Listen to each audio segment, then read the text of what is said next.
Child poverty refers to the state of children living in poverty. This includes children that come from poor families or children being raised with limited or even in some cases no state resources. About 15 million children in the United States live in families with income below the federal poverty level. Most of the children living in poverty have parents or families that work, but unstable employment and low wages makes making ends meet a struggle. Children are born with a clean slate and are shaped by the environment around them. Every experience or situation the children is exposed to affects their development in two ways. Some experiences and environment causes stress and delays in development, and other experience in different environments causes progression and milestones reached in a productive way. Growing up in poverty can directly damage development of a child's brain. Children growing up in poverty experience toxic stress, which is a common occurrence. The Center on the Developing Child at Harvard has shown that there are 90 to 100% chance of developmental delays with children under age 3 experience 6 to 7 risk factors such as poverty, single-parent households, or low maternal education. Poverty does not impact all children equally. Children of color are more likely to be affected by poverty than white children in the United States. Take a look at the percentages of children under 3 living in poverty. 12.8% of white children live in poverty. 30.2% of Hispanic or Latino children live in poverty. 37.4% of African Americans.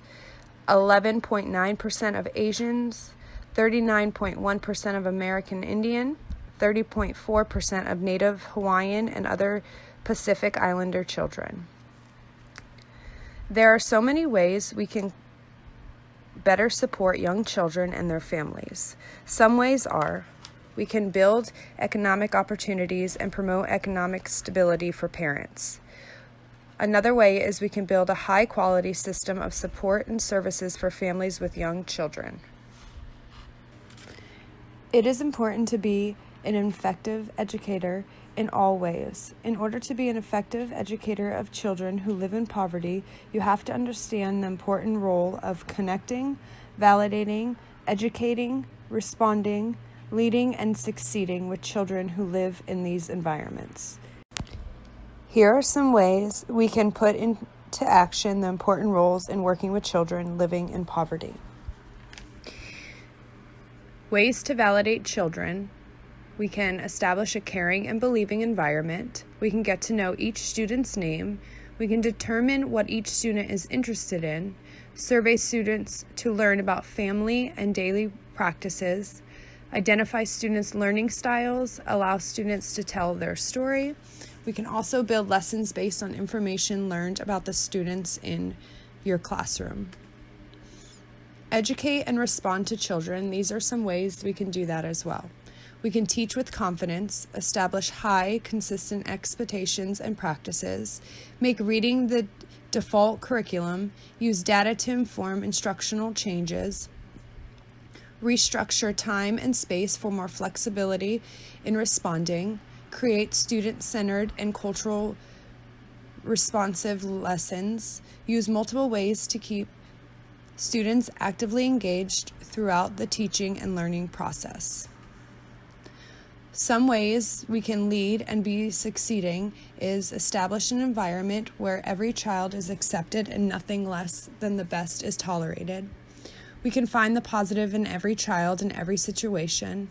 We can provide opportunities for educators to learn more about children who live in poverty, eliminate practices that limit or hinder student success, change what does not work, and incorporate strategies and practices that support achievement.